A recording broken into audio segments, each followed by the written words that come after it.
But I didn't necessarily call it a friendship. So when I got laid off, and there's only about one person there that I would call my true friend, like one person who I would call my true friend at this place of business, and it was the person, my boss, who was laying me off. My only friend there. Everybody else was just people I worked with. They were just people I knew. Now, don't get me wrong, people were friendly, but they were just people I knew. So when he asked me when he was laying me off, would you like to walk around and say your goodbyes? And because he's a friend, I was able to say this. I was like, fuck no. No, I don't. Let me get my box. Walk me to my car. I'm going to give you a hug and a pound. I don't want to be involved with these individuals any longer. Not because I don't like them, even though there was a majority of them I didn't like, but because they're not my friends.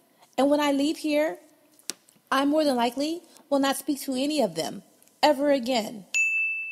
I mean, unless they're on my social media page. And then if they're on my social media page, then they can scroll through and click like every once in a while.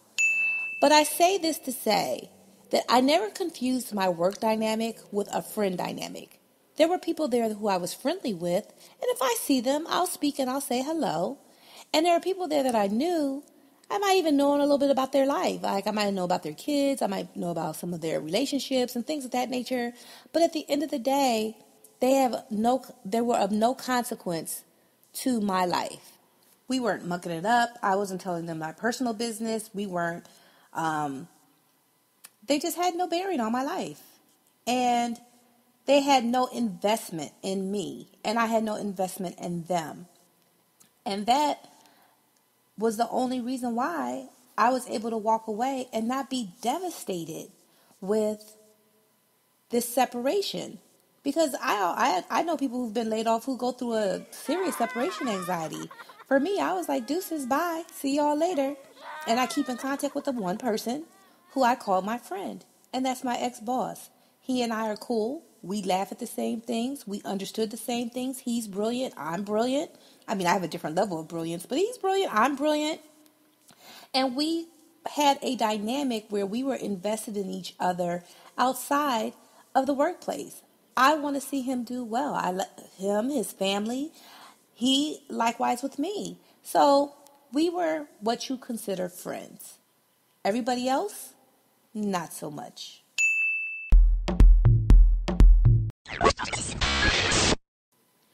I just want to clean up that last little segment and just say that because of course you guys know I have multiple jobs. At one of my jobs, I have forged some great friendships. I have some people that I would truly call my friends. And even one of my most avid listeners, I call him a friend. Shout out to Tony Starkiller, who is one of my avid listeners. He is the founder of the Starkiller Project. And he and I have had conversations outside of the workplace. And I see him and consider him a great friend, along with some other people that I consider great friends. And I don't want to start shouting out everyone, but just a shout out. Shout out Tony Starkiller. I know you're listening.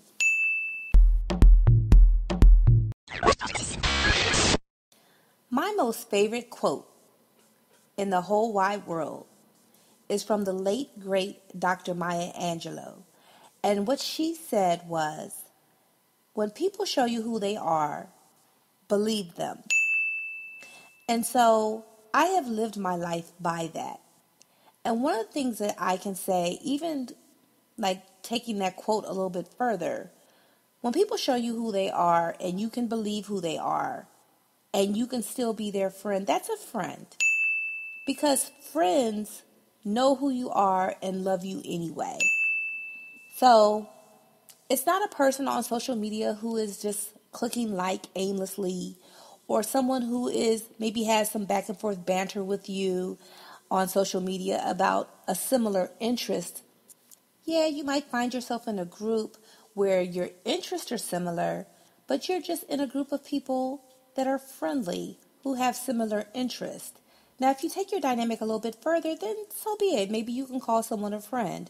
Maybe you have a business venture, or maybe you have something that causes you to create a dynamic that you have outside of social media, and you become amazing friends. I've had that happen. Shout out to my sisters. Summer Willow Fitch and Taima Sanchez Salam. I met them on social media, but our relationship and our bond formed outside of the confines of our screens and our tablets and our smartphones. My rant today is not to say that you cannot have friends or meet friends on social media. What I am saying is that everybody who's on social media is not your friend. And what I'm saying is everyone who's in your workplace is not your friend. Or everyone who's in your social setting is not your friend. There are some faux friends. There are people who have the appearance of being friends, but again, let's not forget that people are just being friendly. They're just people you know. And I am urging you not to confuse the two. There is an investment in friendship. And if you are invested in someone, or if they are invested in you, then so be it. You can call that dynamic a friendship. But when you don't have that investment, what do you really have? Have you asked yourself that?